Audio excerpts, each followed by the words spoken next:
चप्पल बजा दो उसमें।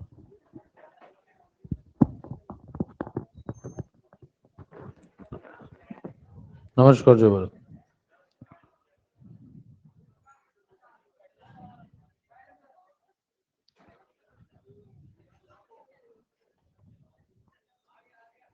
कहाँ तक पहुंच गए थे? आवाज है कि खतरनाक ही आती है।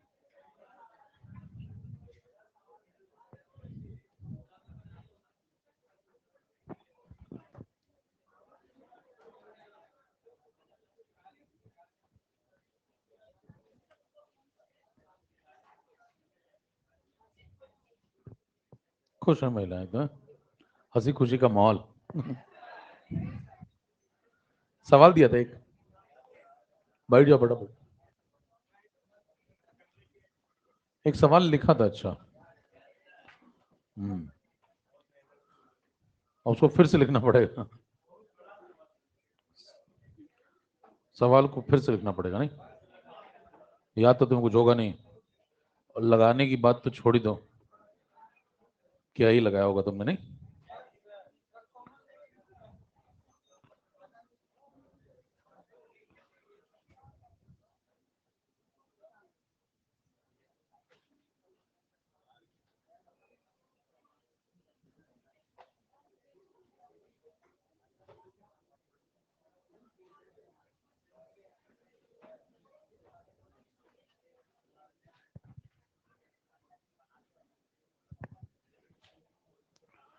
क्वेश्चन लिख लो भी।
हाँ भाई,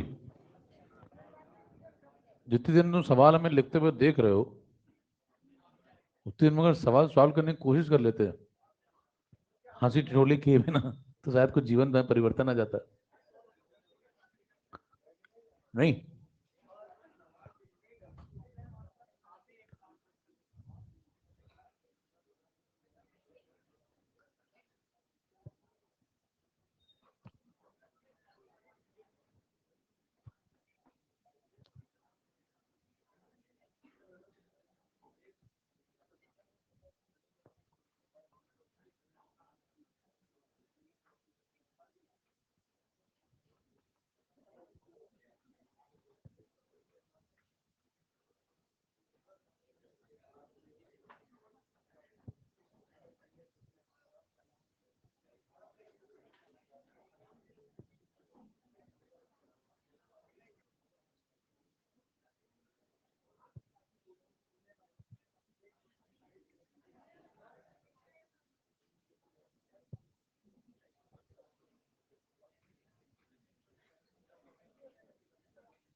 मेट्रो चलवा देंगे यहाँ से बाहर तक की।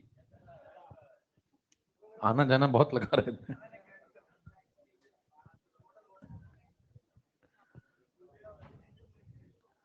थक जाते होगे नहीं?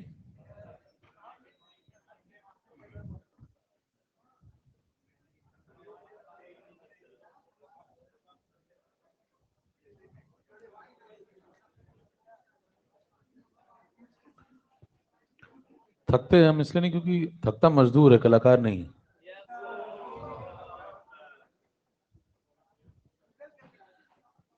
गूगल करने की जरूरत नहीं है इन चीजों के लिए।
मित्रों का आ गया आंसर? एक नहीं आया आंसर भाई साहब। सब बैठे होता हुआ देख रहे हैं। ज्यादातर लोग यही करते हैं, चीजों को होता हुआ देखते हैं।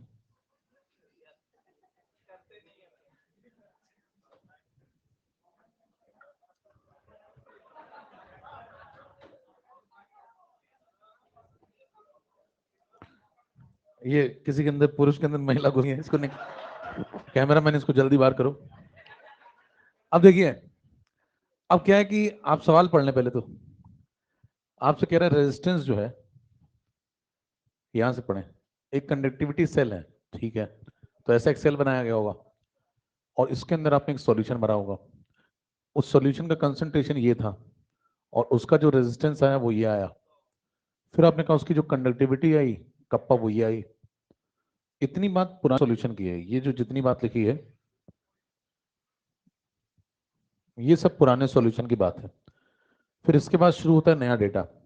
नया डेटा ये कहता है कि जब हम उसी सेल को बदल करके दूसरे कंसंट्रेशन से फिल करते हैं, लेकिन सॉल्यूशन सेम लेते हैं, चीज सेम है, बस उसका गाढ़ापन बदल दिया है। और जब ऐसा करते हैं तो फिर उसका रेजिस्टेंस बदल जाता है। जाहिर सी बात है, अगर आप डाइल्यूशन कंसंट्रेशन चेंज करेंगे तो रेजिस्टेंस बदलेगा, और ये बदलेगा तो फिर कप्पा भी बदलेगा।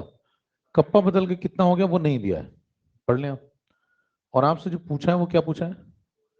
मोलर कंडक्टिविटी बदल के कितनी हो जाएगी ये तुम बताओ। ये प्रश्न है। सवाल समझ? तो डेटा को शॉर्ट फॉर्म में पहले लिख लिया करें। ये कंडक्टिविटी सेल है।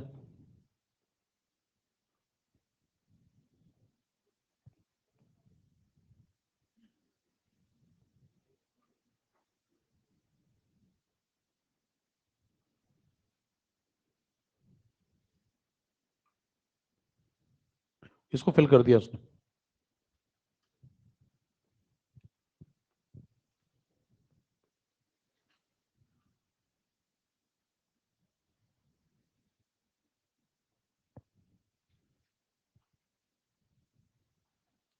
कंप्लीटली फिल्ड मान के चलेंगे, कुछ दिया नहीं है तो इसके अंदर सबसे पहले आपने क्या किया? पहले पहला वाला सिस्टम फिल किया इसके अंदर।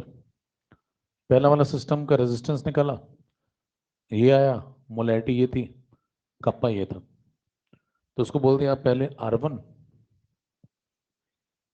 कंसंट्रेशन जब M1 था तो रेजिस्टेंस R1 था, कप्पा कप्पा 1 था। मोलर कंडक्टेंस कुछ रहा होगा, उसने बताया नहीं। जब ये बदला तो फिर ये भी बदला, ये भी बदला और ये भी बदला होगा। अब इनमें से कुछ बातें आपको दी और कुछ बातें आपको निकालनी है। जैसे पुराना वाली मोलैरिटी की डेटा की बात करी है उसने, 0.1 है। नए वाले की बात की उसने, पुराना वाला रेजिस्टेंस भी दिया हुआ है, नया वाला भी दिया हुआ है। तुम तो बहुत कुछ जानते हो। और पुराना वाला देखिए 1.29 और नया वाला कप्पा नहीं पता, पुरानी वाली मोलर कंडक्टिविटी नहीं पता, नई वाली भी नहीं पता। लेकिन निकालना इसमें से कुछ ही चीजें हैं, जो निकालना है वो निकालेंगे। सब क्यों निकालेंगे?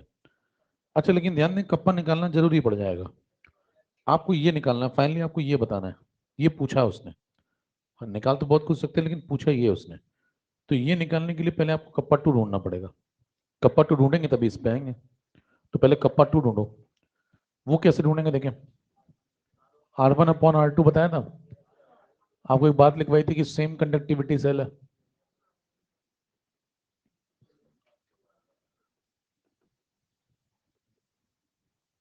इसका मतलब L/A कैसा होगा,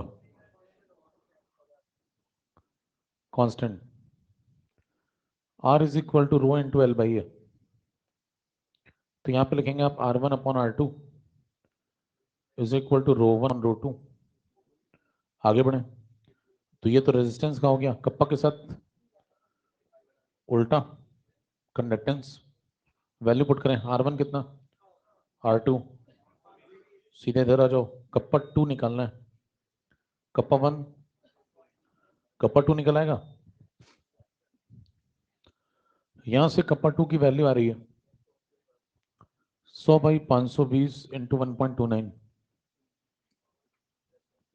ध्यान दें जो वैल्यू है इसकी यूनिट इस बार साइमन मीटर इनवर्स है, कारण जो इसकी यूनिट होगी वही इसकी भी होगी, तो जो इसकी होगी वही इसकी भी होगी। और इसकी क्या है, साइमन मीटर इनवर्स। क्वेश्चन पढ़ लें तो इसकी भी किस में आएगी। तो इस बार यूनिट थोड़ी बदली है उसने, बराबर। कहने 1.29 की यूनिट क्या है, कहां दिया है, सवाल पढ़ लो, बराबर। अच्छा ये बात थी, थैंक्स बताने के लिए। अब इसके बाद क्या निकालना है बताओ। इसके बाद तुम्हें निकालना है मोलर कंडक्टेंस। कौन सा वाला, सेकंड वाले का। तो फर्स्ट वाले से कोई मतलब थोड़ी है अपने को, जो पूछा उतना बताएं। तो मोलर कंडक्टेंस का फॉर्मूला लगाओ, कप्पा इंटू 1000 अपॉन, और यहाँ पे आप सेकंड वाले का निकालना है तो सेकंड का डेटा लगाएं।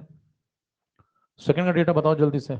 कप्पा टू की वैल्यू ये आ चुकी है, इसको पुट कर दो।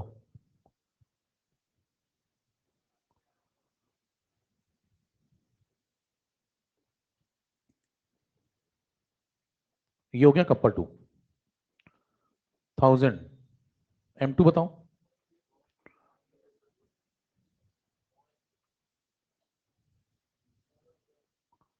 क्या ये आंसर आ चुका है।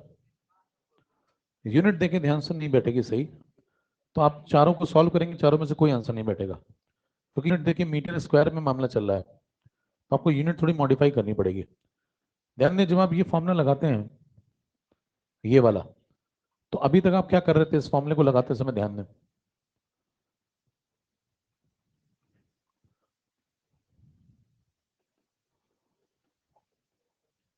अभी तक वो ऐसा रहा था कि ये मिलता था आपको किसमें, और ये किसमें मिलता था। 1000 लिखा है, इसका मतलब 1000 कहां से था बताओ। 1000 तब आया था जब तुमने 1 लीटर को 1000 ml लिखा था। तो समझ रहे हैं, अगर आपने 1000 लिखा तो मतलब मामला ml में है, ml का मतलब सेंटीमीटर क्यूब में। तो ये फॉर्मूले में ये यूनिट चलती थी इसकी, और इसकी तो जो दी जाएगी वो लगाएंगे। मान के चलें ये दी है तो ये लगाएंगे, इसको मल्टीप्लाई करोगे तो इसका आंसर किस में आता था। लेकिन इस बार आंसर इस यूनिट में नहीं निकालना है, तो फिर किस यूनिट में निकालना है, सब कुछ मीटर में लाना है। तो मीटर में लाने का सिंपल सा तरीका है, इस वाले को भी मीटर में ले आओ, इसमें भी मीटर में ले आओ। जब सब में मीटर में हो जाएगा तो उसमें मीटर आ जाएगा। तो मीटर चालू कर दो, अब तो कप्पा तो तुम्हें ला करके उसने खुद ही दे दिया ना मीटर में। सवाल पढ़ लो, सवाल में जो कप्पा दिया वो किस में दिया है? वो ला के तुम्हें दे दिया है, तो फिर तुम्हें कन्वर्ट करने की जरूरत नहीं है। लेकिन बगल में जो ये 1000/m लगाते हो, ये तो सेंटीमीटर क्यूब में है ना, तो इसको किस में कन्वर्ट करना पड़ेगा? कितना मल्टीप्लाई करें? हैं? अरे मार डाला भाई साहब। था बचपन मेरा सिखाना है उस टाइम से। बचपन पूरी पढ़ाई हुई नहीं है, तुम्हारे साथ अन्याय हुआ है। ऐसे मैडम पढ़ाती थी बचपन में, चौथी कक्षा में। 1 सेंटीमीटर में 10⁻², है ना? तो क्यूब कर दो तो क्या हो जाएगा? हैं? बहुत जोरदार आदमी हो गुरु तुम लोग। वो तो कभी पिकोमीटर नहीं है। नहीं तो भाई साहब कहते मैं जा रहा हूँ वापस बिना रिजर्वेशन के, ऐसे बैठ के चला जाऊंगा कहीं भी। बराबर। कहीं वो सीढ़ी होती है ट्रेन के किनारे, उस पर बैठ के चला जाऊंगा, लेकिन जाऊंगा जरूर, नहीं रुकना है। अब देखिए ये कन्वर्जन है, ये कन्वर्जन है, तो यहाँ पे ये किस में है? ये सेंटीमीटर क्यूब में। इसमें कितना मल्टीप्लाई करें? अब किस में आ गया? अब मीटर क्यूब में। तो ये आ गया अपना काम, मीटर क्यूब। अब मल्टीप्लाई करो, तब बताओ ये किस में आएगा? अब ये आ जाएगा सही यूनिट में। तो ये इस्तेमाल करना है। बने? अब इसमें कप्पा बताओ, साइमन मीटर इनवर्स से पीछे निकाल चुके हो तुम कप्पा। यहाँ कितना निकाला? ये जो पूरा निकाला है, यहां से लेके यहां तक, ये किसमें? साइमन। तो बताओ ये तो डन है ना, ये वाला साइमन मीटर इनवर्स वाला। बस क्या काम करना है, इसमें क्या मल्टीप्लाई कर दो? ये किस में चल रहा है अभी? सेंटीमीटर क्यूब में। इसमें मल्टीप्लाई कर दो, तो अब किस में आ गया? मीटर क्यूब में। अब आंसर बिल्कुल सही यूनिट देगा। समझ रहे हैं? लेकिन ये इतना बड़ा कौन है? ये कप्पा है भैया पूरा। किस यूनिट में? साइमन मीटर इनवर्स में। और ये क्या है? ये 1000/m की वैल्यू है, यानी कि वॉल्यूम है सेंटीमीटर क्यूब में। और ये क्या है? मीटर क्यूब में। तो मीटर क्यूब में ले आए, काम हो गया, यही काम करना था। तो पीछे वाली बात अगर आपको समझ में आती है, तो ये पूरा जो है वो किस में आ गया? मीटर क्यूब में। तो मामला सेट है, यही आंसर। इसको सॉल्व कर लें, इनमें से एकदम सही जवाब कोई ना कोई मैच कर जाएगा। तरीका समझ गए? अब इसके करने के बहुत सारे तरीके बताए जाते हैं। पहले तो आप प्रॉपर बात समझ लें, इसको नोट कर लें पहले। कॉन्सेप्ट यही है, ये समझ गए तो वो अपने आप समझ जाएंगे।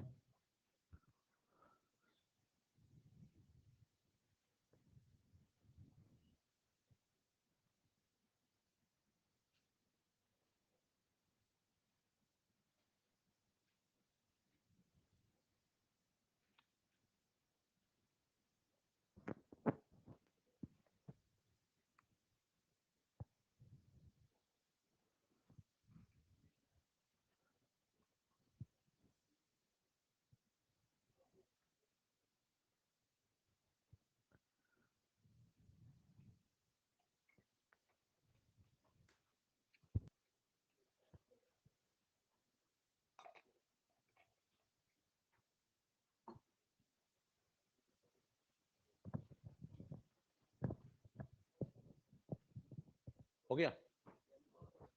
ये हो गया?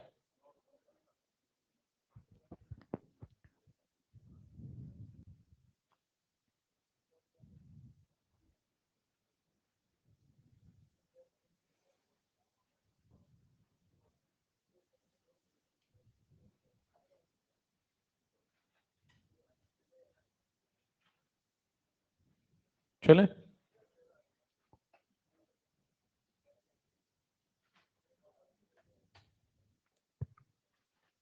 टेस्ट होने लगेगा तुम लोग के फिर से? अरे यार है भी आंसर, सवाल समझ लो पहले। आंसर की बहुत जल्दी, पहले ही समझ लो। कल को 1.29 का 3.29 कर देगा, क्या कर लोगे फिर? कॉन्सेप्ट समझिए। भैया नींद आ रही, मुंह खोल का ऑक्सीजन ले रहे हैं। सिलेंडर ले आएगा ना साथ में, लोहे वाला बड़ा वाला आता है, पड़ोसियों का काम भी आ जाके बच जाए।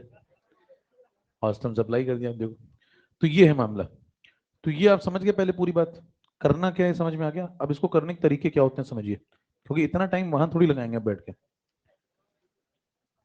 वहां क्या सिखाया जाता है, पहले तो एक पैदल टाइप के लोग होते हैं, वो सीधे कहते क्या है कि molar conductance is equal to, जब ऐसा सवाल आया करे तो लगा दिया करो कप्पा इंटू 1000/m, पुराना वाला फॉर्मूला। और जब ये आंसर आ जाए तो उस आंसर में, आए हुए आंसर में 10⁻⁻6 लगा दिया करो तो तुम्हारा आंसर आ जाएगा। ऐसे याद करा देते हैं। और यहाँ लिख देंगे, बहुत इंपॉर्टेंट बात है, LBH।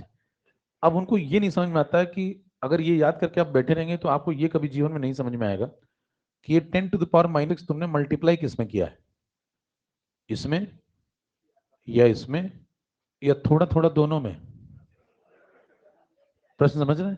क्योंकि आप तो याद करके बैठे हैं कि आंसर जो तुम्हारा है उस आंसर, ऐसे याद करते हैं कि तुम्हारा वाला answer into 10⁻⁻6 is equal to उनका वाला। अब उसमें समझ में नहीं आ रहा कि तुम्हारे वाले आंसर में 10⁻⁻6 इसमें मल्टीप्लाई हुआ है। मुद्दा समझ रहे हैं? इसलिए आपको कॉन्सेप्ट समझना जरूरी है। अगर लेकिन अगर आप बहुत ही पैदल हैं और आप सोचते हैं कि बस सवाल लग जाए, ज्यादा बातें करनी नहीं आपको, तो ठीक है, ये भी ठीक है तरीका। अगर आपको इसी टाइप का बिल्कुल सेम पैटर्न का सवाल मिल गया, ज्यादा वो पूछ नहीं रहा, तो आप सीधे लगाएं और निकल जाएं। एक तो ये तरीका है। ये लगाते समय ध्यान दें, यहाँ सेकंड वाला, यहाँ सेकंड वाला, यहाँ सेकंड वाला, खत्म। कप्पा टू कैसे ढूंढेंगे? R1/R2 है, बिना पेन चलाए हो जाता है मामला।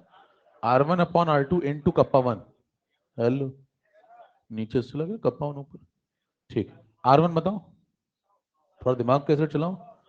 R1/R2 इंटू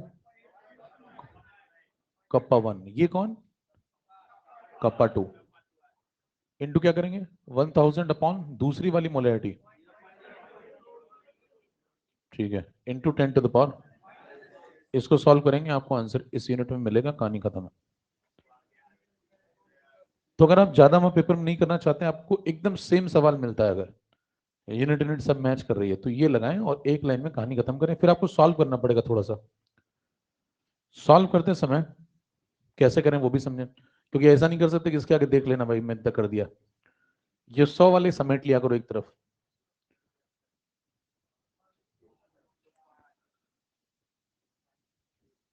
बाकी सबको साइड कर लो। देखो ये 10⁻², 10⁻3, 5 हो गया, -6 तो -1 हो गया। अब इसको सॉल्व कर लो। इसको थोड़ा सॉल्व करोगे तो कुछ वैल्यू आ रही होगी। अब इसको सॉल्व करने में थोड़ा सा दिमाग आपको लगाना पड़ेगा। अप्रॉक्स में भी कर सकते हैं आप काम। देखें ये 1 के आसपास है ना, ये 1 के आसपास है। 1/500 पकड़ लो, इसको 500 मान लो। इसको क्या लिख लो? इसको लिख लो 2/100। 100 ऊपर चला जाएगा, इस 500 से कट जाएगा, बचेगा 5। अरे ठीक है, या ऐसे कर लो, देखो नीचे 500 है, सीधे सीधे आ जाओ। नीचे क्या, 500 इंटू, ये अगर 2 मल्टीप्लाई करो तो 1000, 1000 में 2 डेसिमल पीछे घसीटो उसको, तो आंसर 10। तो ये 10 के आसपास बन रहा है। तो ये कुछ कुछ आपको आंसर दे देगा एक तो। और उसके बाद वो 10⁻, ये सब पूरा एडजस्ट कर लो। 1.29, 520, 0.02 और बाकी सब तुमने समेट ही लिया। थोड़ा सॉल्व करोगे तो एक आंसर देखना शुरू हो जाएगा। कैलकुलेशन का आइडिया समझ में आ गया आपको? खींचे, तो इतना कैलकुलेशन भी नहीं है कोई।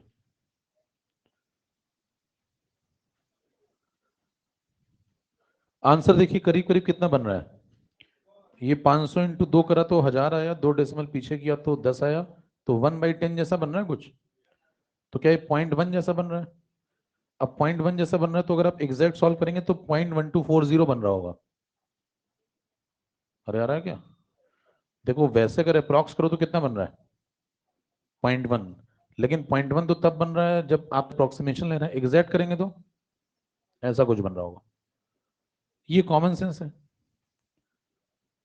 बराबर। क्योंकि आंसर में 1240 दिख रहा है आपको, तो 0.1 आगे 240 लगा लो। अब मामला देखो कैसा हो गया, आप सिस्टमेटिक सेट हो गया, बस आपको वो डेसिमल शिफ्ट करने हैं। तो आए डेसिमल शिफ्ट करें, अगर 3 डेसिमल इधर शिफ्ट करोगे 124, तो फिर 10⁻⁻4 आएगा। चेक कर लो यहाँ पे, 4 और, बराबर। खींचे, तो तरीका समझ में आया कैसे सवाल से निकला जाता है। ऐसा नहीं कैलकुलेशन फंस गया तो आप एकदम लेट गए कि भाई साहब नहीं होगा, तो निकलिए उससे। How to come out from depression. समझ रहे हैं बात क्या करिए भाई? 3 डेसिमल आगे फेंका तो ये 124 जाएगा, 10⁻³ हो जाएगा, या -4 आ जाएगा फिर। तो पहला वाला दिया होगा आंसर 124 10⁻⁻4, लगभग लगभग टिक करिए, निकल लीजिए। और ये भी मैंने पूरा नहीं सॉल्व किया, ध्यान से देखें तो ये पूरा थोड़ी सॉल्व किया। कैसे किया? इसको 500 माना, इसको 2 पकड़ लिया, 1000, 2 डेसिमल पीछे, तो पीछे आ जाओ 2 डेसिमल, 10, 1/10 0.1, 0.1 मेरे को पता चल गया, तो 0.1 के आगे लगाते जाओ 240। 240 तुमको कैसे पता चला? ऑप्शन देखें भाई, यहाँ पे देखो सब में अगर डेसिमल यहाँ लगाएं तो सब में 1240 जैसे ही तो बन रहा है, तो ऐसा ही कुछ बनेगा, चारों एक जैसे।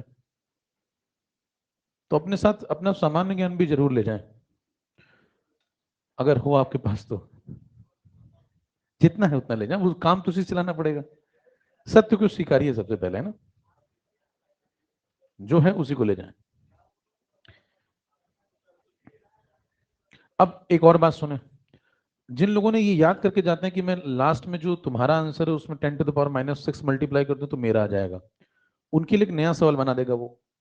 मान लीजिए उसने इसका सेकंड पार्ट बना दिया, इसी क्वेश्चन का सेकंड पार्ट, उसने बोला फाइंड आउट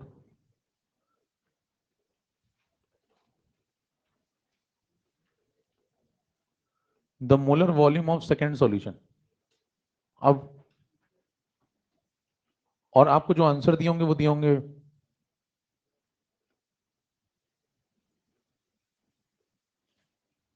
आप कैसे करोगे? अब तुम तो याद करके गए थे, करे सीधे मोलर कंडक्टेंस पूछो तो बता देता हूं। अब उसने मोलर क्या पूछ लिया, अब हो गया मामला। अब क्या करोगे उस 10⁻⁻6 का, किसको दोगे? तो अगर आपके कॉन्सेप्ट क्लियर होंगे तो आपको पता होगा कि ये जो 10⁻⁻6 आया था वो इसके साथ आया, तब ये किस में आ गया था, मीटर क्यूब में। समझ रहे हैं? तो ये सब पता होगा तो आप समझ जाएंगे बात की इस बार क्या करना है। तो आंसर बताओ, 1000 अपॉन m2, ये किस में, सेंटीमीटर क्यूब में, और इसमें कितना मल्टीप्लाई हुआ है, ये आ गया मीटर क्यूब में। तो ये आंसर। तो ये क्लैरिटी तभी होगी जो आपने पूरी बात समझी होगी।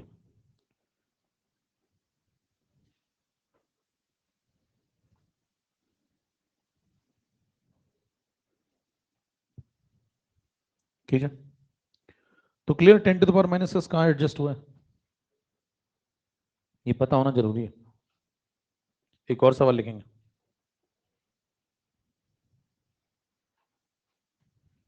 चलें?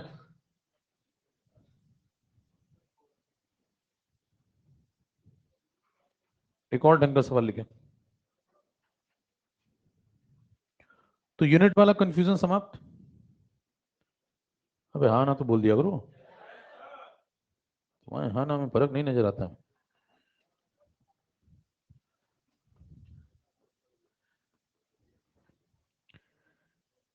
अगर कोई तुमसे हाँ ना बोले और तुम्हें ना सुनाई पड़ता हो तो समझ जाओ तुम नकारात्मक हो चुके हो। कह रहे अब तो हाँ ना में भी ना सुनाई पड़े, समझ रहे हो, इतने ज्यादा नकारात्मक हो चुके हैं। तुमने पूछा पक्का ना, उसने कहा हाँ ना, तुमने कहा ना बोला है, ये समस्या है।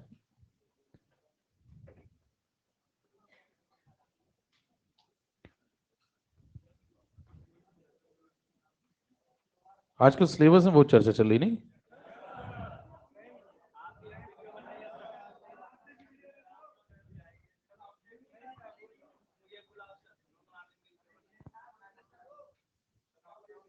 अच्छा नहीं, तुम तो दूसरी पार्टी से बनाते हो ना।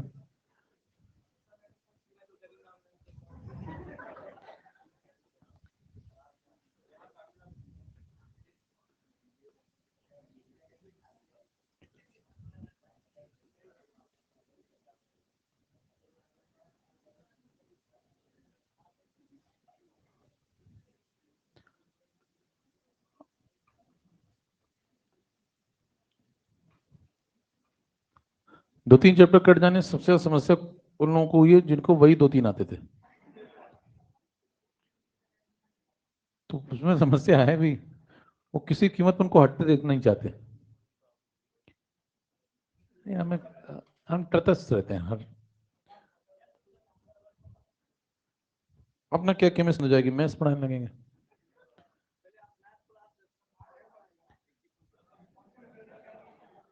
नहीं बायो नहीं पढ़ाएंगे, इतना भी नहीं।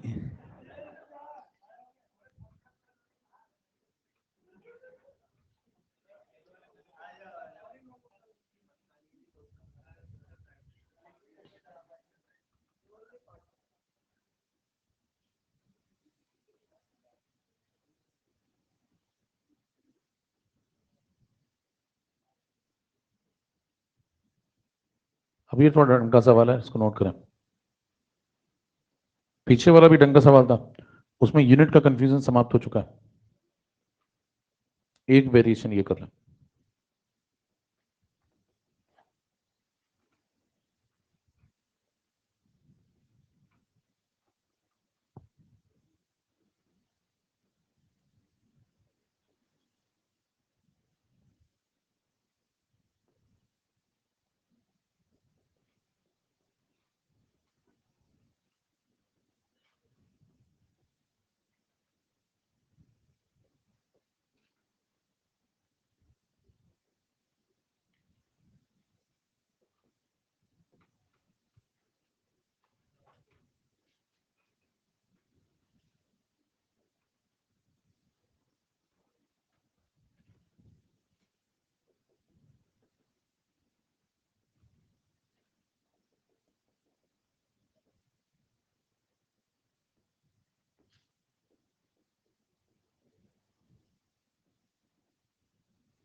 सवाल नोट करें जल्दी से पहले।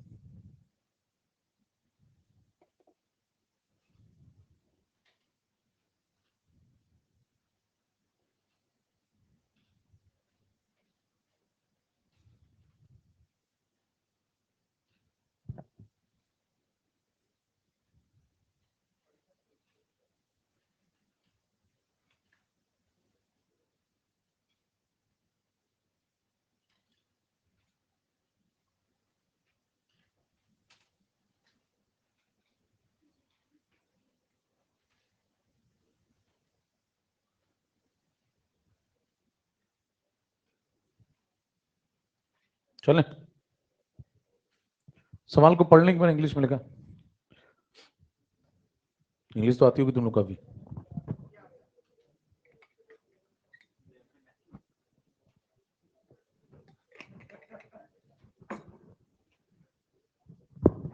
हाँ भाई समझ गए सवाल क्या लिख, सुने ध्यान से।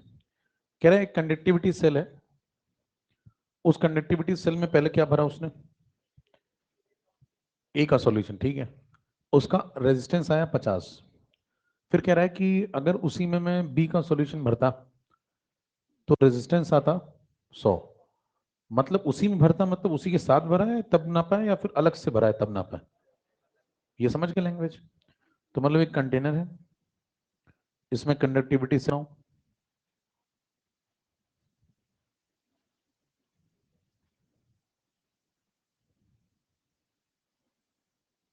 इसमें एक बार ए को भरो,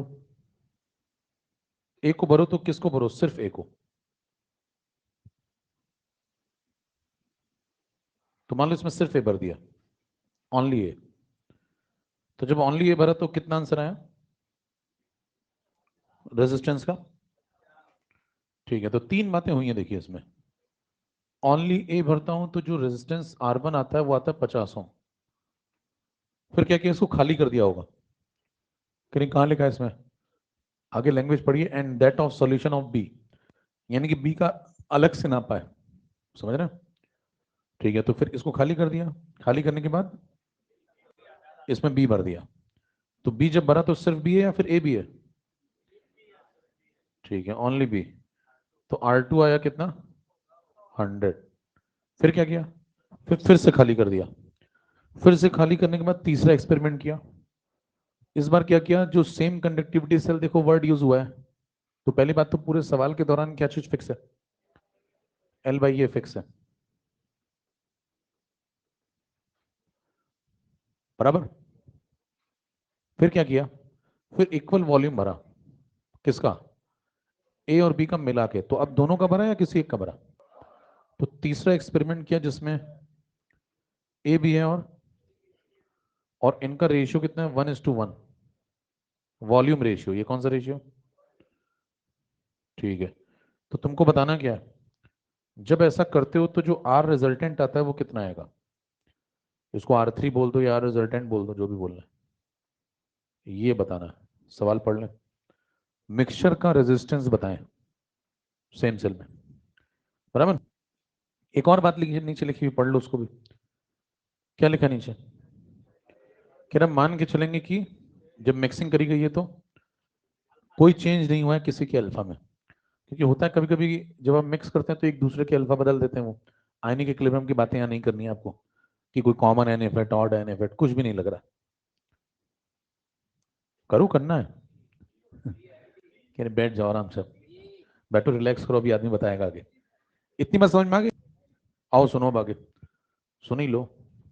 कौन सा बता रहे हो, पहला दूसरा तीसरा चौथा, कितनों का पहला आ रहा है, इतनी देर में आया तो कुछ नहीं होगा यकीन मानो। दूसरा, तीसरा, चौथा, अच्छा, आग लगे ऐसे आने को, देखो समझो, समझ ही लो, ज्यादा बेहतर है। देखो ये चल रहा है, इसको ऐसा लिख सकते हैं 1/ρ=1 यार, इसको इधर भेज दो, उसको उधर भेज दो, कह रहे L/A कहाँ रहेगा, वो वहीं रहेगा। 1/ρ क्या बन गया, ठीक है। L/A कैसा है, तो L/A को मान लेते हैं x, बार बार क्यों L/A लिखें, तो मैंने एज्यूम कर लिया कि इसका नाम लिखता हूँ आज से। इससे पूछ लेना क्या तुम्हें मैं ऐसा पुकार सकता हूँ, तो कहेगा ओके तो ठीक है, परमिशन ले लिया कोई कोई। तो ये आ गया मामला। अब हम ये फॉर्मूला लगाएंगे, क्योंकि हमारा सारा फोकस किसके ऊपर होगा, कप्पा के ऊपर। कप्पा समझ लें, क्योंकि कप्पा कॉन्सेप्ट हमें क्लियर है, तो हम सारी बातें किसके रिलेटिव में करेंगे, कप्पा के, ठीक है। कप्पा के रिस्पेक्ट में अगर बातें करनी है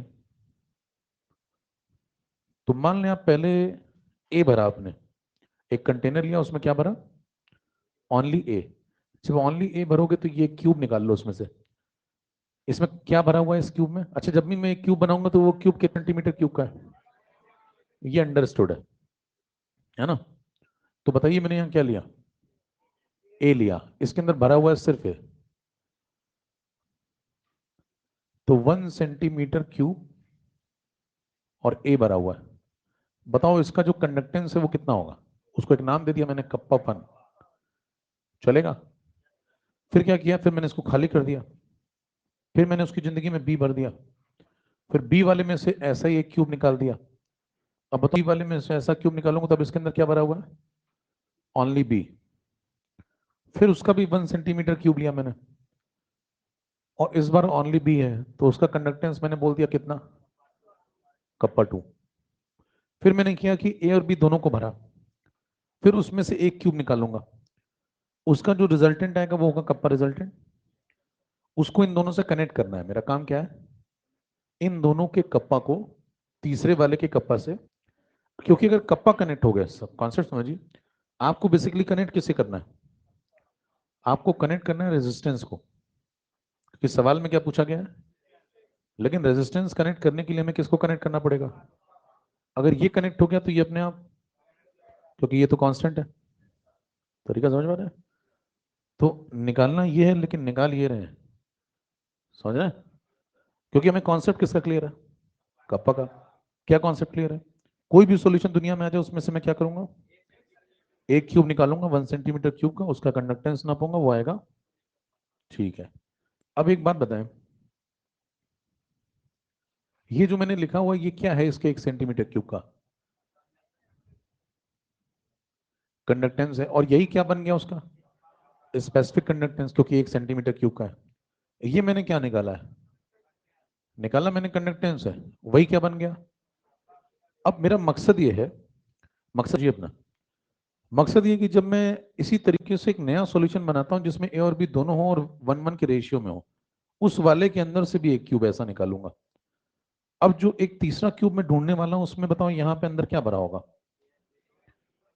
उसके अंदर मैं ढूंढूंगा 1 सेंटीमीटर क्यूब ही निकालूंगा या 2 सेंटीमीटर क्यूब निकालूंगा। ठीक है, लेकिन उसके अंदर कौन कौन होगा, ए भी होगा, बी भी होगा, और किस रेशियो में होगा। अगर ऐसा कुछ 1 सेंटीमीटर क्यूब निकाल लूं तो इसका जो कंडक्टेंस है, क्या उसको कप्पा रिजल्टेंट बोल सकते हैं। अगर ये कप्पा रिजल्टेंट कनेक्ट हो जाए किससे, कप्पा 1 और कप्पा 2 से, तो क्या बात बन जाए। अरे ठीक है, कॉन्सेप्ट सुनते हैं ये, पहले मकसद क्या अपना समझ गए।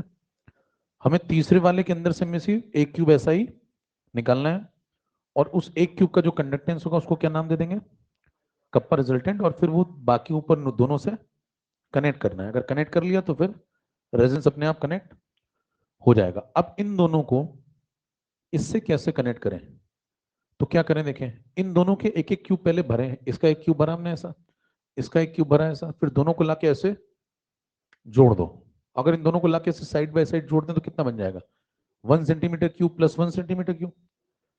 तो मान लो अगर इन दोनों को जोड़ दें ला करके, ये कौन है, 1 सेंटीमीटर क्यूब ए, इसमें बगल में लाके कौन सा जोड़ दिया मैंने, 1 सेंटीमीटर क्यूब बी। अगर इनकी मिक्सिंग कर दें, अच्छा मिक्सिंग किस रेशियो में करी मैंने, 1:1। इसमें कौन भरा हुआ है, ए, इसमें कर दो मिक्सिंग। अब बताओ अगर इनकी मिक्सिंग कर दोगे तो अब इसके अंदर तुम्हें कौन मिल रहा है, ए भी मिल रहा है और बी भी मिल रहा है। ऐसा कुछ करो कि इसके जो दरवाजे खोल दो, ये उसका दरवाजा है, यहां से खोल दो, ये इसका दरवाजा है, यहां से खोल दो, इसको इसमें जाने दो और उसको इसमें आने दो, दोनों मिक्स हो जाएंगे तो क्या बन जाएगा, A+B 1:1 रेशियो। वॉल्यूम कितना तैयार होगा, भाई इसका 1 सेंटीमीटर क्यूब लिया आपने और इसका भी 1 सेंटीमीटर क्यूब लिया, तो दोनों मिल गए। दोनों का मिला करके नेट कंडक्टेंस बताओ। हाँ, कप्पा 1 प्लस किसको जोड़ा है, स्पेसिफिक कंडक्टेंस को जोड़ा है या फिर कंडक्टेंस को जोड़ा है, कंडक्टेंस को जोड़ा है। कोई पूछे ये जो तुमने कप्पा 1 प्लस कप्पा 2 निकाला है, ये क्या स्पेसिफिक कंडक्टेंस है तीसरे वाले सॉल्यूशन का, नहीं, क्योंकि एडिटिव रूल तो फॉलो कंडक्टेंस करता है, स्पेसिफिक कंडक्टेंस तो मैंने जोड़ा किसको, कंडक्टेंस को या स्पेसिफिक कंडक्टेंस को। ठीक है, अब बताएं मेरे पास क्या है, कितने सेंटीमीटर क्यूब, 2 सेंटीमीटर क्यूब। क्या है 2 सेंटीमीटर क्यूब में, ए बी है और बी बी है, और उनकी रेशियो कितना है, जो उसने जैसा उसने कहा था वैसा ही है। अब बताएं उसका मैंने कंडक्टेंस जब मेजर किया तो कितना आया, कप्पा 1 प्लस कप्पा 2। तो बताएं अगर मैं इसी का 1 सेंटीमीटर क्यूब अब निकाल लूं इसके अंदर से, क्योंकि यूनिफॉर्म डिस्ट्रीब्यूशन हुआ होगा, तो यूनिटरी मेथड के अकॉर्डिंग अगर मैं इसी का 1 सेंटीमीटर क्यूब निकालूं और उसमें भी कौन है, ए भी है बी भी है, और किस रेशियो में, जैसा यहां था, तो बताएं उसका कंडक्टेंस कितना आएगा। 2 सेंटीमीटर क्यूब का कंडक्टेंस इतना है तो 1 का कितना, क्या आधा हो जाएगा। आधा क्यों हो जाएगा, क्योंकि ये अमाउंट पे डिपेंड करता है, कौन, कंडक्टेंस। कंडक्टेंस कैसा है, एक्सटेंसिव है, समझ रहे हैं, अमाउंट पे डिपेंड करता है, तो अगर अमाउंट आधा करेंगे तो वो भी आधा। अरे ठीक है क्या, और वो एडिटिव रूल भी फॉलो, इसीलिए जुड़ गया। कोई पूछे जुड़ क्यों गया, तो क्या बताओगे, क्योंकि एडिटिव रूल फॉलो करता है, कौन, कंडक्टेंस। पूछेंगे आधा से हो गया, क्योंकि एक्सटेंसिव है इसीलिए तो एडिटिव रूल फॉलो करता है, और एक्सटेंसिव तो अमाउंट पर डिपेंड करता है, इसीलिए अमाउंट को आधा करते ही वो तुरंत। तो अब बताइए क्या आपका काम हो गया, अब क्या बोलोगे उससे, कहोगे देखो मैं तुम्हारे लिए 1 सेंटीमीटर क्यूब लाया हूं, कह रहा उसके अंदर क्या है, ए भी है बी भी है, किस रेशियो में, इक्वल इक्वल 1:1। कह रहा उसका क्या लाए हो, कंडक्टेंस कितना आया, इतना। कहने क्यों, वो 1 सेंटीमीटर क्यूब का कंडक्टेंस है इसीलिए इसी को इसका स्पेसिफिक कंडक्टेंस बोला जाए। हेलो, अब आया ये कंडक्टेंस है लेकिन ये 1 सेंटीमीटर क्यूब का है इसलिए इसको स्पेसिफिक कंडक्टेंस नाम दे देंगे। ये किसका स्पेसिफिक कंडक्टेंस है, तीसरे वाले सॉल्यूशन का। तो तीसरे वाले सॉल्यूशन का क्या स्पेसिफिक कंडक्टेंस आ गया, कितना, कप्पा 1 प्लस कप्पा 2 बाई, तो कोई पूछे कि कप्पा रिजल्टेंट कितना, तो कप्पा रिजल्टेंट कितना हो गया, कप्पा 1 प्लस कप्पा 2 नहीं है, बाई 2 है। समझ पा रहे हैं? गलती लोग क्या करते हैं, दोनों को कप्पा 1 प्लस कप्पा 2 लिख देते हैं। वो तो 2 सेंटीमीटर क्यूब का है, और मुझे कितने का निकालना था, तो ये है। अब ये रिलेशन आ गया तो बताइए कि अपना आंसर भी आ जाएगा। क्यों? क्योंकि अगर तीनों के कप्पा कनेक्ट हो गए, किन तीनों के, इसका, इसका और इसका, तीनों के कप्पा अगर कनेक्ट हो गए तो इस फॉर्मूले की मदद से तीनों के आर भी कनेक्ट हो जाएंगे, क्योंकि एक्स तीनों में कॉमन है। एक्स क्यों कॉमन है? क्योंकि सेल कांस्टेंट सेम है, क्योंकि कंडक्टिविटी सेल कांस्टेंट, समझ रहे हैं? तो आ जाए, अब गुणा भाग बचता है।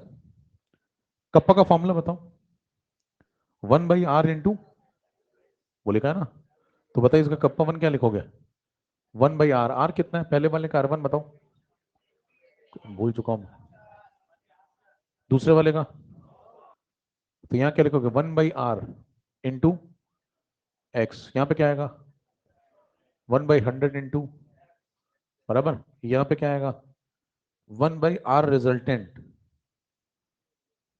और इंटू, समझ रहे हो?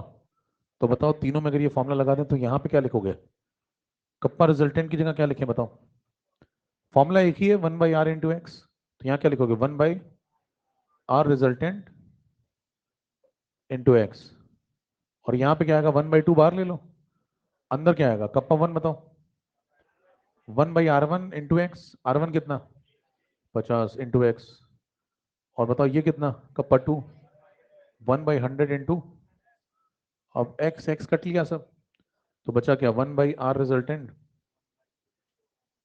इज इक्वल टू, ये 2 को अंदर भेज दो तो कितना बन जाएगा 1/100, यहां भेज दो 1/200, 100 को लिख दो 2/200, इसको क्या लिख दो 2/200, 2/200, 1/200, 3/200, समझ रहे हो?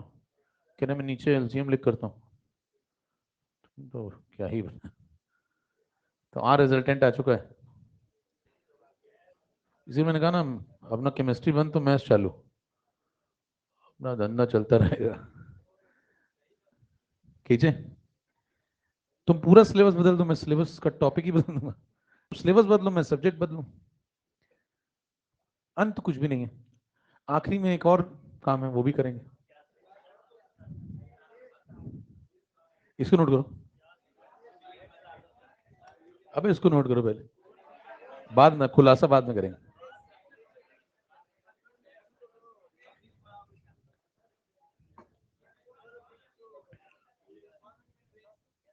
बहुत बढ़िया, बहुत बढ़िया, सत्य बताएंगे लोगों को जीवन का।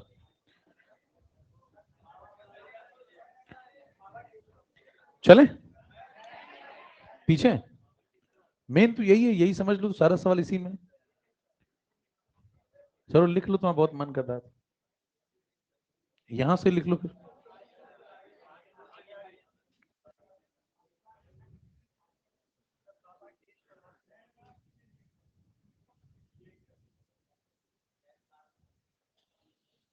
ईयरफोन कहाँ गया तुम्हारा आज?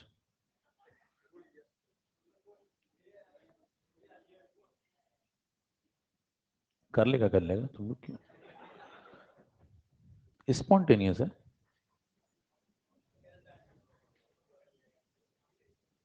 नहीं सेल्फ डिपेंडेंट हो, बोलो, हाँ तुम बोलो, नहीं तो हाथ अंदर रखना पहले, तो हाँ अब बताओ, भाई निकल ही जाता है। हाँ बताओ, क्या करते हैं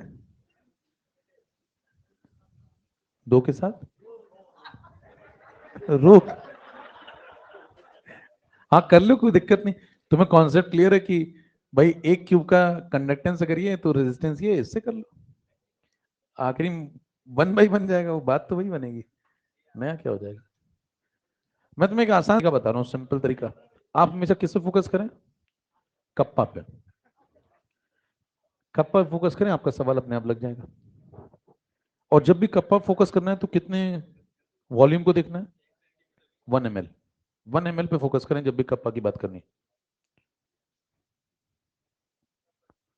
चले, क्यूब नहीं बन पा रहा भाई लोग, सॉलिड स्टेट इसीलिए हट गया। टेढ़े मेढ़े क्यूब बना रहे हैं।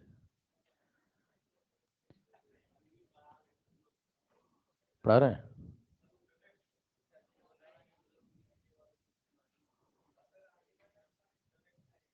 अच्छा,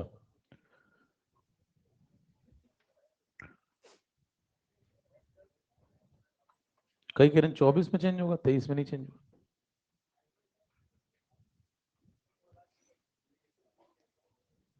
अभी थोड़ा मामला और गर्म होने दो, तब पता चलेगा एग्जैक्टली।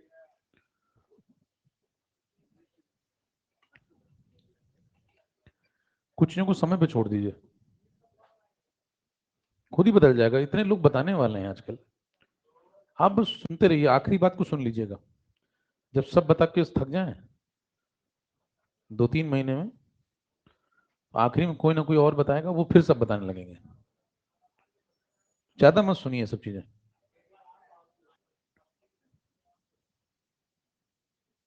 चले, पेपर में भी इतना लंबा सॉल्यूशन तो आप देंगे नहीं, वहां क्या करेंगे वो सुन लें। ये तो कॉन्सेप्ट के लिए आपने, ये भाई पहले मैंने एक क्यूब लिया, फिर दूसरा क्यूब लिया, फिर दोनों को मिक्स कर दिया। मिक्स करने के बाद मेरे को 2 सेंटीमीटर क्यूब का A+ भी मिला, उसमें एडिटिव रूल लगाया कंडक्टेंस पे, फिर उसमें से 1 सेंटीमीटर क्यूब निकाल लिया, वो अपना आंसर है। ये रिलेशन आ गया, खत्म है। तो मेन खेल क्या है? मेन खेल इस रिलेशन को समझना है। देखिए सारी मेहनत किस में लगी, इसको समझने में। ये समझ में आ गया तो फिर तो गुणा भाग है, कोई खास नहीं है।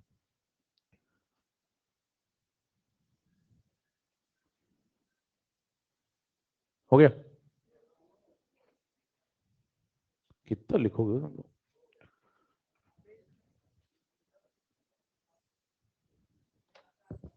आदमी सो जाए इतनी देर पढ़ाते पढ़ाते।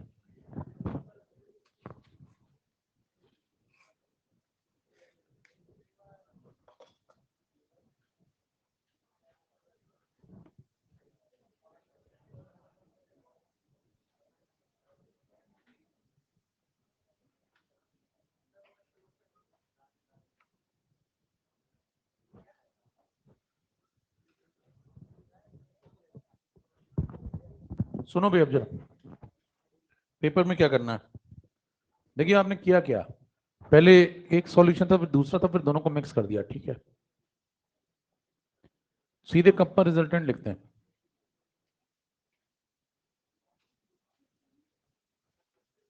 बताओ ए और बी को किस रेशियो में मिक्स किया है। तो एक काम करते हैं, 1:1 में जब मिक्स करना है तो इसका 1 सेंटीमीटर क्यूब ले लेते हैं, और इसका भी। हालांकि जनरल बात करें तो ऐसा नहीं हुआ है, ऐसा ही हुआ है, जरूरी नहीं है। हो सकता है इसके दो हों और उसके भी, समझ रहे हैं। लेकिन दोनों के बराबर बराबर लेने हैं। तो मैं कोई भी, अच्छा अगर कोई फॉर्मूला सही है, बात समझिए, उसने कहा इक्वल वॉल्यूम में मिक्सिंग करनी है। अगर मेरा फॉर्मूला सही है इक्वल वॉल्यूम के लिए, तो वो एक एक की मिक्सिंग पे सही होगा या दो दो की मिक्सिंग पे, या तीन तीन की, या वीवी की से सही होगा। सब पे सही होगा तो 1:1 पे भी सही होगा, और जब 1:1 पे सही होगा तो मैं 1:1 पे निकाल लूं। हेलो, क्योंकि जो होगा वो सबके लिए एक ही होगा, और वो सबके लिए सही होगा, तो क्यों ना मैं किस पे निकाल लूं, 1:1 पे निकाल लूं। काम आसान हो जाएगा। समझ पाए क्या बात बोल रहे हैं? तो मैं बात को जनरलाइज नहीं कर रहा हूँ, बात को स्पेसिफाई कर रहा हूँ। अब बताइए, मैंने माना इसका 1 और इसका भी, तो इसका भी एक क्यूब और उसका भी। अगर मान लो मैं पहली वाली का एक क्यूब लेता तो उसका कंडक्टेंस कितना आता, कप्पा 1। एक क्यूब लेता 1 सेंटीमीटर। अच्छा, अगर एक क्यूब लिया तो कप्पा 1 × 1 लिख दे।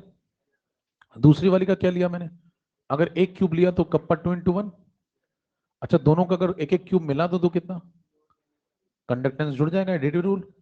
तो ये कितने क्यूब का कंडक्टेंस हो गया, ऐसे दो क्यूब का। लेकिन दोनों में भरा क्या है, आपने दोनों के जो दरवाजे थे वो खोल दिए, तो दोनों मिक्स हो गए। तो दोनों में क्या भरा है, A+B, A+B। तो A+B कितने सेंटीमीटर क्यूब। अच्छा, 2 सेंटीमीटर क्यूब अगर इतना है तो एक का कितना, खत्म हो गया, ये आंसर है। और एक का जितना वही कप्पा रिजल्टेंट है। समझ पा रहे हो? तो क्या मामला डायरेक्ट पहुंच गया? तो आप पेपर में ये फॉर्मूला डायरेक्ट लिख सकते हैं थोड़ा दिमाग लगा के, और ये अगर डायरेक्ट आ गया तो फिर तो बातें अपने आप खत्म। फिर कितना कैलकुलेशन बचा? बस ये वाला बचा, खत्म। अब अगर आप ये समझ गए तो इसका इस्तेमाल मैं आगे करूंगा। अब इस जे का इस्तेमाल करते हैं, कल को अगर आपको लॉजिक समझ में आने लगे, देखिए ये बातें अगर मैं सीधे बता देता, अगर मैं मान लो आपको कहता कि इसका एक क्यूब लिया, इसका एक क्यूब लिया, फिर जोड़ दिया, फिर टोटल कंडक्टेंस आया, फिर उसमें से दो का इतना था तो एक का कितना इतना, और फिर ये आंसर हो गया, तो आपको कुछ खास समझ में ना आता। ये बात आप इतनी आसानी से इसलिए समझ पा रहे हैं क्योंकि आप पीछे सब समझ चुके हैं। समझी हुई बात को नए तरीके से समझ रहे हैं, इसलिए समझ में जल्दी आ रही है। तो आप अपनी समझदारी को ज्यादा समझदार ना समझें। तुम सीधे समझ लेते, तुम ना समझ पाते सीधे इसको। अगर मान लो पीछे वाली मैं एक बात ना बताता और तुम्हें सीधे फॉर्मूला लिखवा दूं, तुम्हें कुछ ना समझ में आता, सिर्फ फॉर्मूला तुम याद कर लेते।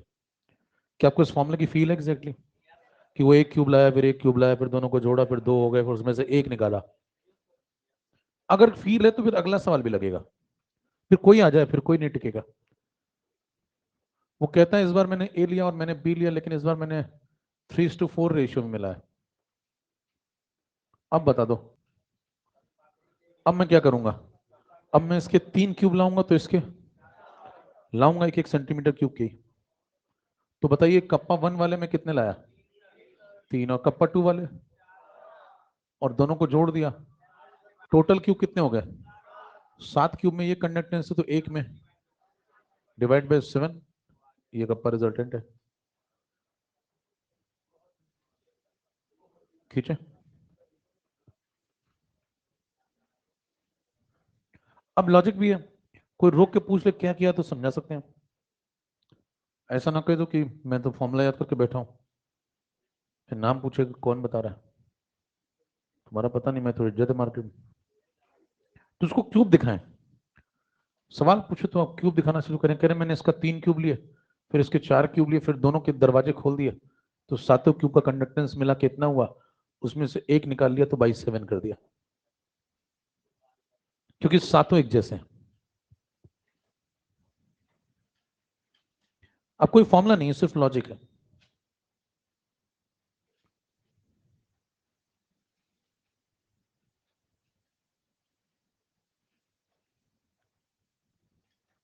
चलें?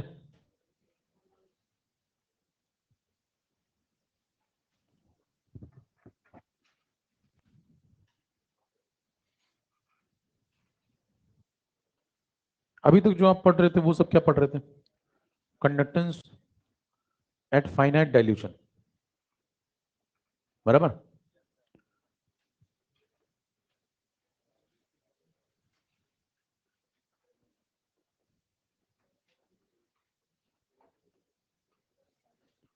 ये चल रहा था, ये चल रहा था, तो क्या होगा देखें। इससे भी लिख सकते हैं, जो फॉर्मूला लिखते थे ऐसे, कप्पा इनटू,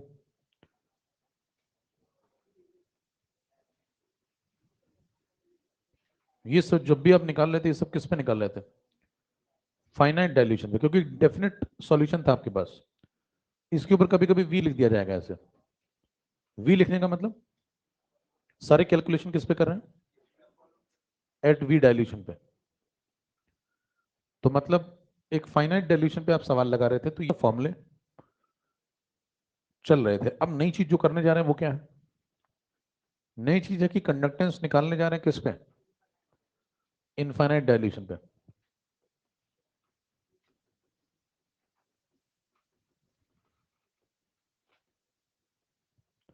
अब आपके पास जो टर्म्स आएंगे वो ऐसे होंगे: molar conductance infinite, equivalent conductance infinite, ऊपर क्या लिखेगा इस बार? इनफाइनाइट। कभी कभी इसके टर्म्स ऐसे भी लिखे जाते हैं, उसके ऊपर नॉट बना देगा ऐसे। ये सेम बातें हैं। सेम बातें क्यों है समझे?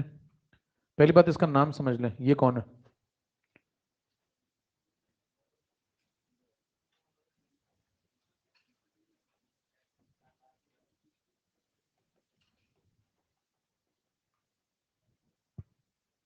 ये कौन है?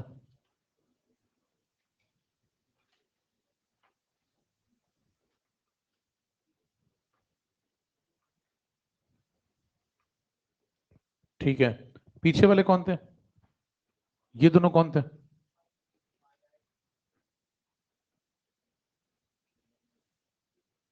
इनके भी नाम लिख लो। फाइनाइट डाइल्यूशन बोल सकते हैं, डेफिनेट डाइल्यूशन बोल सकते हैं।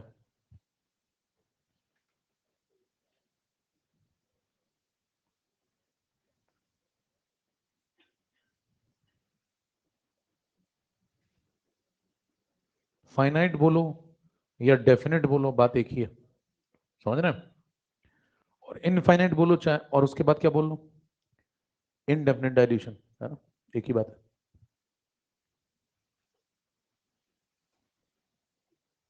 तो दो टर्म ये जानते हैं, दो नए हैं, नए वालों को समझते हैं। नाम लिख लें पहले दोनों का, ये तो पता ही है, इसका लिख लो। यहां पे नॉट लगाना और ये इनफाइनाइट लगाना, इसका क्या मतलब है? देखिए कंसंट्रेशन क्या होता है, एन अपॉन वी। जब इनफाइनाइट डाइल्यूशन की तरफ जाओगे तो वी कहां जाएगा? इनफाइनाइट की तरफ, तो कंसंट्रेशन जीरो की तरफ। तो ये जो इनफाइनाइट लगाता है वो क्या बताता है? कि डाइल्यूशन इनफाइनाइट है। और ये नॉट जो लगाता है वो क्या बताता है? कि कंसंट्रेशन जीरो की तरफ जा रहा है। बात दोनों सेम, समझ रहे हैं? इसीलिए ये दोनों रिप्रेजेंटेशन एक जैसे ही।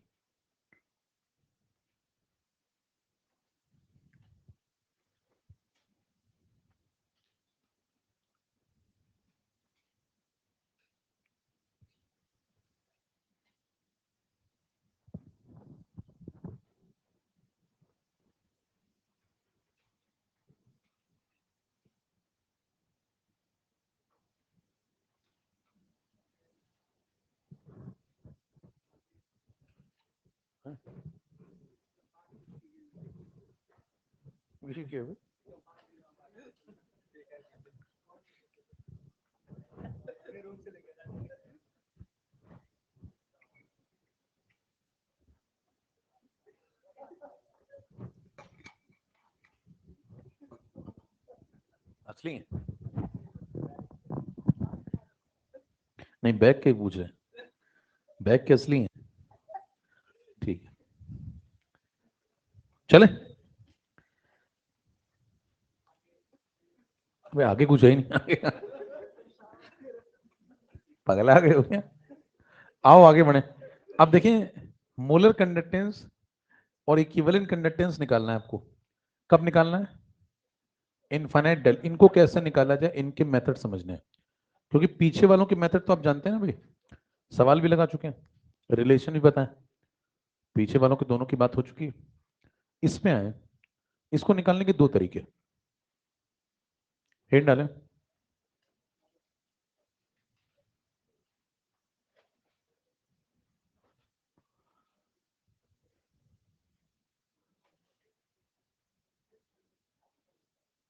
ये सब कैसे निकाले जाए?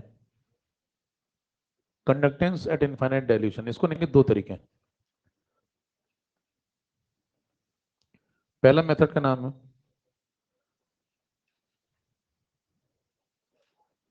एक्सट्रापोलेशन मेथड,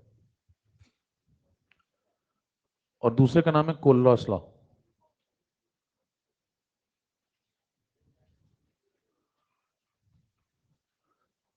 पहले वाले को समझते हैं। अब एक्सट्रापोलेशन एक मैथमेटिकल टर्म है,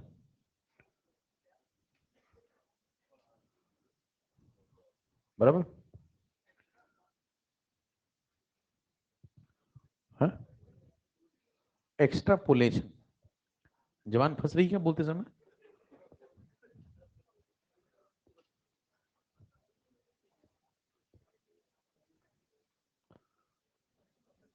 तो पहले मेथड पे आइए। एक्सट्रापोलेशन मेथड का क्या मतलब है? कर्व को एक्स्ट्रापोलेट किया है। कर्व को एक्स्ट्रापोलेट करने का क्या मतलब है? जैसे मान लें कि आपके पास दो ग्राफ है, पहला और दूसरा। पहले वाले में ये वाई एक्सिस है और ये एक्स एक्सिस है, वाई एक्स, दो ग्राफ है। पहला ग्राफ मान लो ऐसा है, हल्का सा देखो टिल्टेड है, और दूसरा वाला ग्राफ मान लो ऐसा है। अब ये दो ग्राफ है, आपको बताना है कि इनमें एक्सट्रापोलेशन किस में एप्लीकेबल है और किस में नहीं है। तो पहले ये समझें कि होता क्या है एक्सट्रापोलेशन। जैसे देखिए दो वेरिएबल हैं, कौन कौन से, एक एक्स और दूसरा। अगर हम एक्स को छोटा करते जाएं, देखो ग्राफ ऐसे ले जाएं इस तरफ, तो एक्स अगर इस तरफ आएगा तो ग्राफ यहां जाके रुक गया, इसके बाद का ग्राफ आपको नहीं पता है। तो अगर हम यहां पहुंचे तो यहां जाने का मतलब है कि एक्स को किसकी तरफ ले जाएं, जीरो की तरफ। जब एक्स जीरो की तरफ जाएगा तो जो वाई है उसकी वैल्यू ढूंढें। अब वो यहां ढूंढ नहीं पा रहे हैं, क्यों नहीं ढूंढ पा रहे हैं, क्योंकि ग्राफ आगे डिफाइन ही नहीं किया उसने। तो ऐसे में जब ग्राफ आगे डिफाइन ना हो तो कर्व को क्या कर लेते हैं, पैटर्न देखते हुए एक्स्ट्रापोलेट कर लेते हैं। तो इसके आगे आप देखेंगे गाड़ी ऐसे चल रही थी तो आगे ऐसे ही होगी, ऐसा मानते हुए आप ग्राफ को ऐसा बना देते हैं आगे।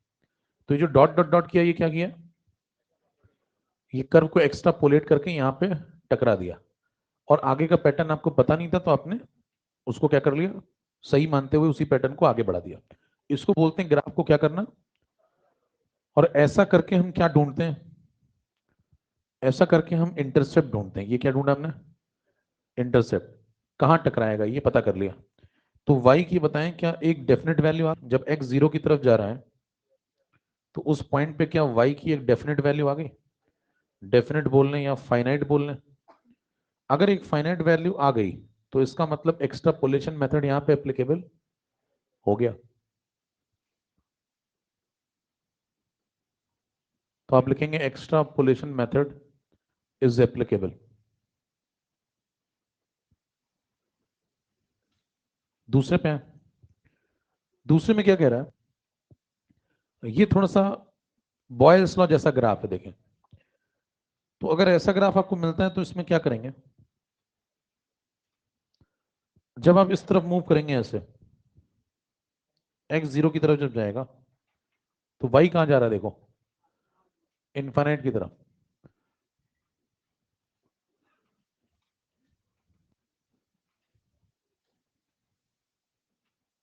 तो वाई की वैल्यू कैसी आ रही है, नॉट फाइनाइट। तो अगर डिफाइन ही नहीं हो पा रहा है, वाई निकल ही नहीं पा रहा, तो इंटरसेप्ट आप मेजर नहीं कर सकते। तो ऐसे में क्या बोलेंगे, एक्स्ट्रापोलेशन मेथड इज, ठीक है।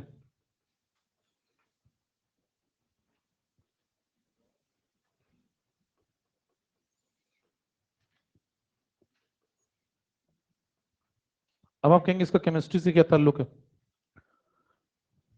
ताल्लुक है योर ऑनर। आइए देखें।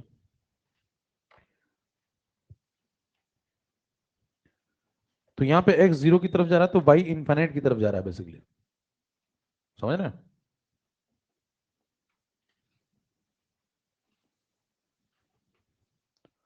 तो उसकी कोई फाइनाइट वैल्यू निकल नहीं पा रही। तो कौन सा कर्व एक्स्ट्रापोलेट हो सकता है और कौन सा नहीं हो सकता, फर्स्ट वाला हो सकता है, सेकंड वाला नहीं हो सकता।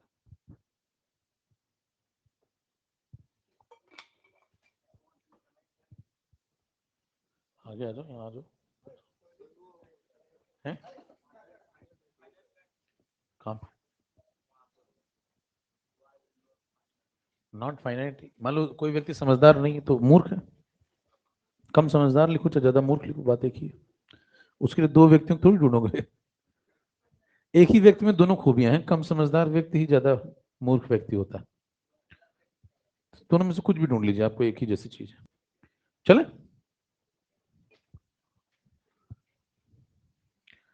अब दो बातें करते हैं, क्योंकि इसका केमिस्ट्री से क्या ताल्लुक है वो समझना है।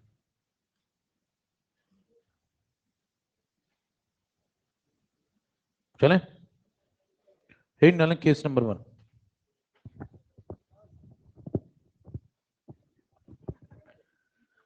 अभी हम लिख देंगे, चिंता ना क्लास के बाद आ जाए, हम लिख देंगे। हर प्रकार की सुविधा है आपको, देखिए।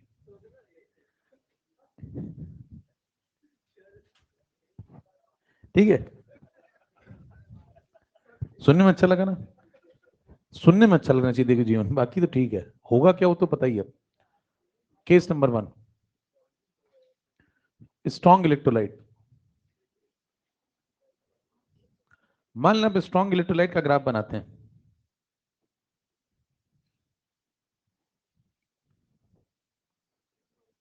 यहां मोलर कंडक्टेंस है, यहां रूट सी है, ठीक है। तो जो ग्राफ बनता है वो ऐसा बनता है। देखिए ग्राफ ना ऐसा बनता है ना एकदम ऐसे पैरेलल बनता है, ग्राफ हल्का सा नीचे की तरफ ऐसा टिल्टेड बनता है। तो ये जानबूझ के बनाया जा रहा है, इसको सीधा ना करने के लिए मैं सबको सीधा कर देता हूँ, बड़े बड़ों को सीधा किया, मैं इसको सीधा तो ऐसी बातें नहीं करनी, ऐसा ही बनाना है, ठीक है। अब कोई पूछे ग्राफ ऐसा क्यों बना, उसका कारण बताओ।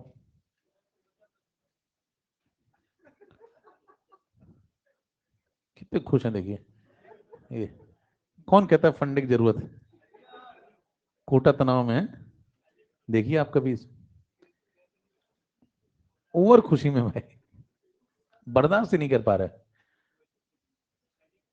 देखिए यहां पे जैसे आप हैं ना, अब आप थोड़ा सा पीछे आए, थोड़ा सा पीछे आने का मतलब समझ रहे हैं, ऐसे अगर ऐसे आएंगे तो कंसंट्रेशन क्या हो रहा है, कम हो रहा है। कंसंट्रेशन गिरने का मतलब वॉल्यूम बढ़ रहा है, वॉल्यूम बढ़ने का मतलब डायल्यूशन बढ़ रहा है। तो इस तरफ आने का मतलब अगर हम ऐसे ऐसे ऐसे ऐसे आ रहे हैं तो इसका मतलब कंसंट्रेशन गिर रहा है और डायल्यूशन बढ़ रहा है।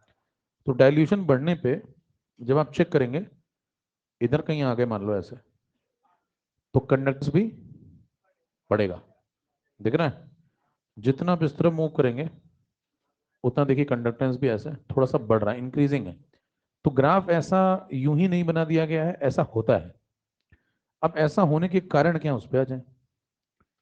पहले कैसा होता है समझ गए, ना डिक्रीजिंग होगा ना इंक्रीजिंग होगा, बल्कि डिक्रीजिंग होगा ना ही कांस्टेंट होगा, बल्कि कैसा होगा ग्राफ, इंक्रीजिंग होगा। तो अगर ऐसा इंक्रीजिंग होता जा रहा है होता जा रहा है तो ऐसे डॉट मिलाते चले जाओ, तो ऐसे ग्राफ बना है। इस कंसंट्रेशन पे ये आंसर है, इस कंसंट्रेशन पे ये आंसर है। ग्राफ बना कैसे समझ पा रहे हैं, ऐसे अलग अलग कंसंट्रेशन पे क्या ढूंढा गया होगा, अलग अलग मोलर कंडक्टेंस ऐसे ढूंढे गए होंगे, फिर सबको क्या किया होगा, मिला दिया गया होगा, तो एक पैटर्न मिल गया। अब ये ग्राफ में ऐसा हो क्यों रहा है उस पर आज ही चर्चा कर लें। स्ट्रॉन्ग इलेक्ट्रोलाइट का मतलब NaCl, KCl, HCl, पानी में फेंक दो, पानी में फेंकते हैं हम लोग पूरी इलेक्ट्रोकेमिस्ट्री में। तो पानी में फेंक दिया तो बताइए क्या होगा, ये लोग स्ट्रॉन्ग इलेक्ट्रोलाइट है, इनको अगर आप डाइल्यूशन देंगे तो डाइल्यूशन बढ़ाने के पे इनका क्या अल्फा बढ़ जाएगा, अल्फा सेम रहेगा क्योंकि अल्फा इनका पहले से ही 1 है। तो अल्फा अगर सेम रहेगा तो बताएं नंबर ऑफ आयंस भी, आयंस में इंक्रीमेंट नहीं है।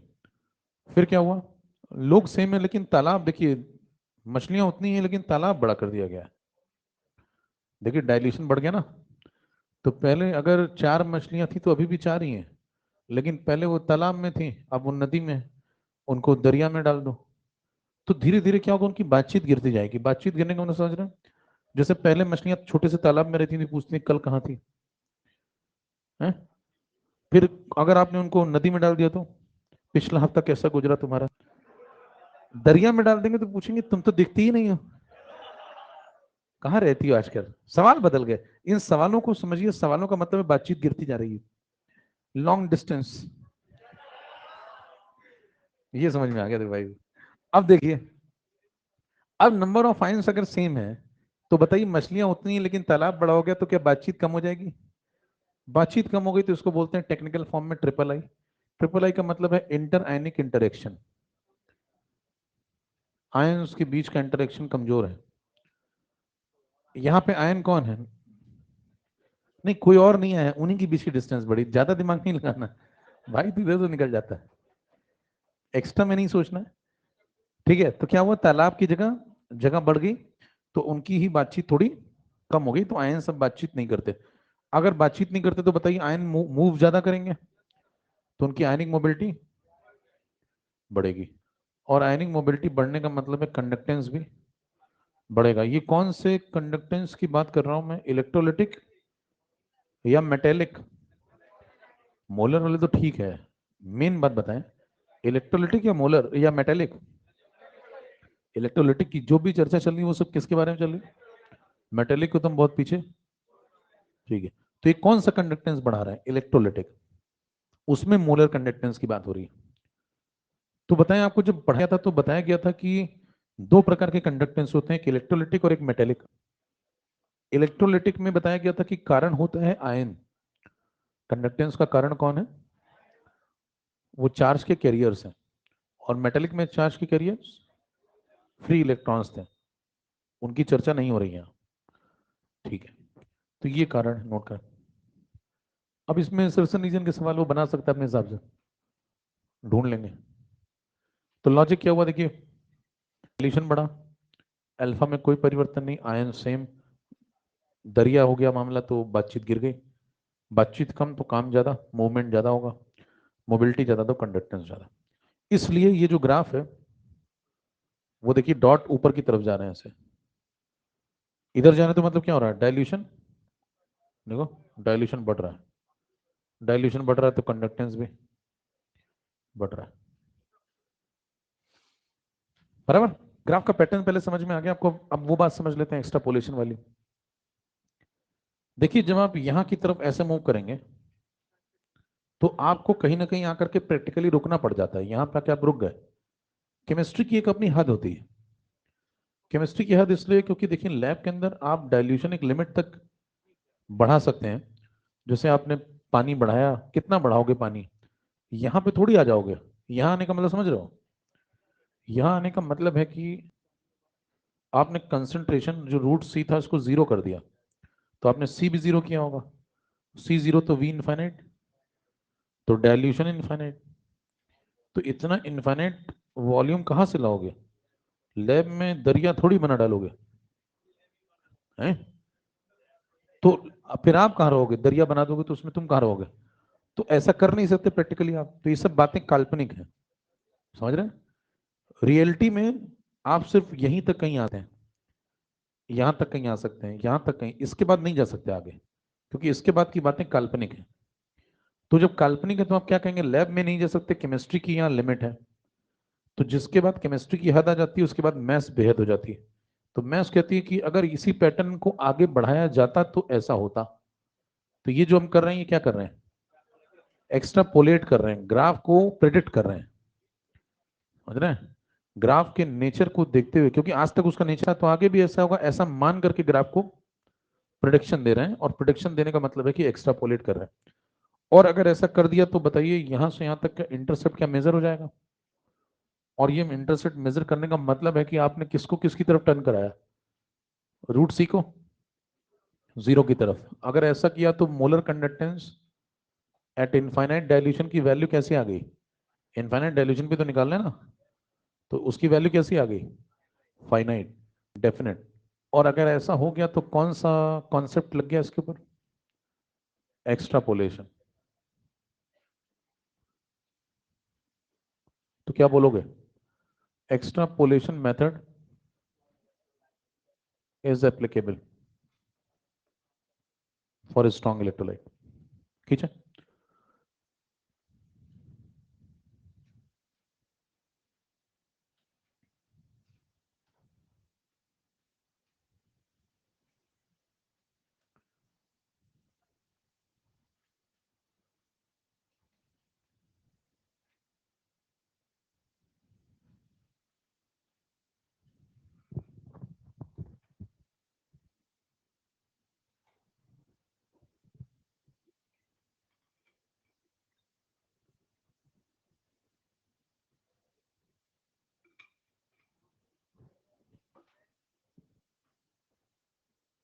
चलें,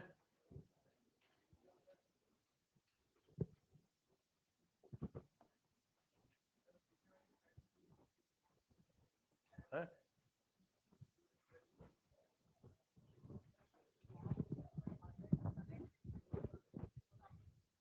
क्या हो गया,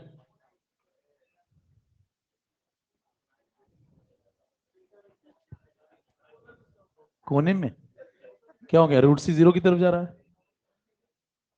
ये molar conductance at infinite dilution is equal to finite.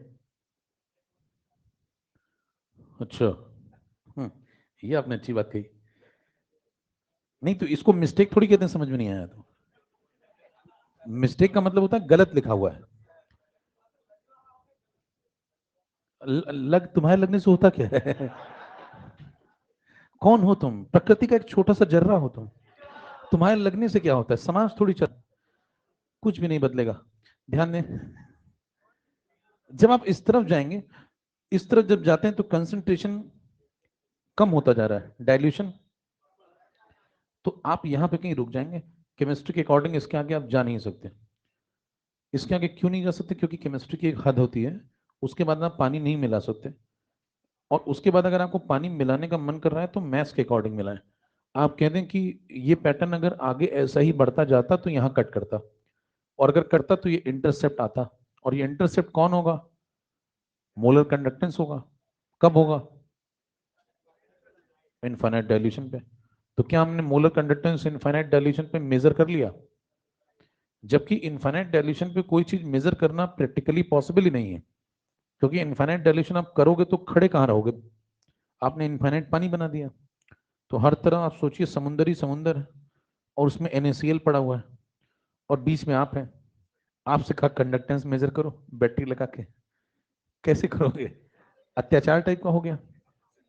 तो ऐसा संभव नहीं है, समझ रहे हैं? तो प्रैक्टिकली ये सब बातें डिफाइन ही नहीं। अगर आप सोचें कि ये कॉन्सेप्ट इनफाइनाइट डाइल्यूशन वाला क्या प्रैक्टिकली डिफाइन है? नहीं। लेकिन मैथ्स के अकॉर्डिंग आप डिफाइन कर सकते हैं कि अगर ये इस तरफ जाता तो ग्राफ कहता है कि यहाँ कट करता, और कट करता तो ये निकल आया किस पे? इसकी वैल्यू कैसी आ गई? डेफिनेट। मेजर कर ली, मेजरेबल। और मेजरेबल है तो इक्वल टू क्या लिखेंगे? फाइनाइट। तो देखिए रूट सी है, ये जीरो की तरफ गया तो मोलर कंडक्टेंस इनफाइनाइट वाला फाइनाइट आ गया। और अगर फाइनाइट आ गया तो ये कौन सी एक्सिस है? एक्स। और ये कौन सी है? तो ये बात पीछे समझाई गई है कि अगर एक्स जीरो की तरफ जाता है और वाई डेफिनेट लाता है तो एक्सट्रापोलेशन एप्लीकेबल। यही बताया गया है। आशा करते हैं आशा भी समझ गई होगी। चले? हाँ, एक और लीजिए।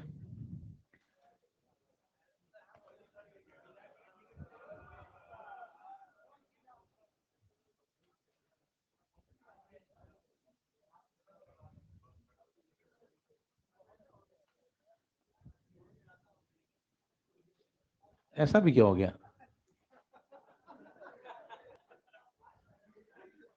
माना कि थोड़ा तो हुआ है, लेकिन ऐसा भी ऐसा भी क्या हो गया कि इतने परेशान? ठीक है।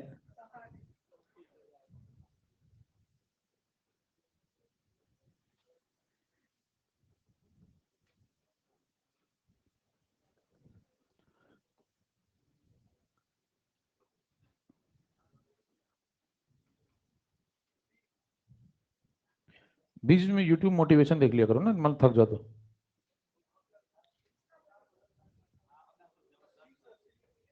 हैं?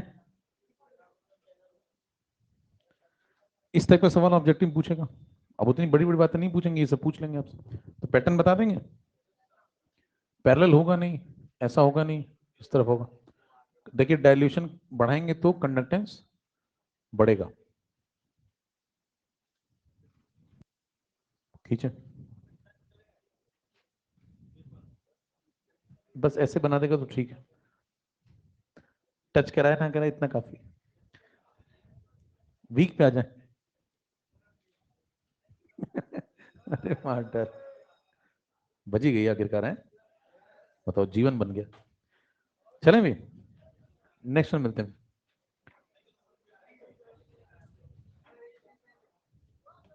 हैं? स्टोर्स? कौन से स्टोर्स? पे हर जगह मिलती। तुम क्या करोगे? ऐसे तुम बहुत कुछ करते हैं, तुम क्या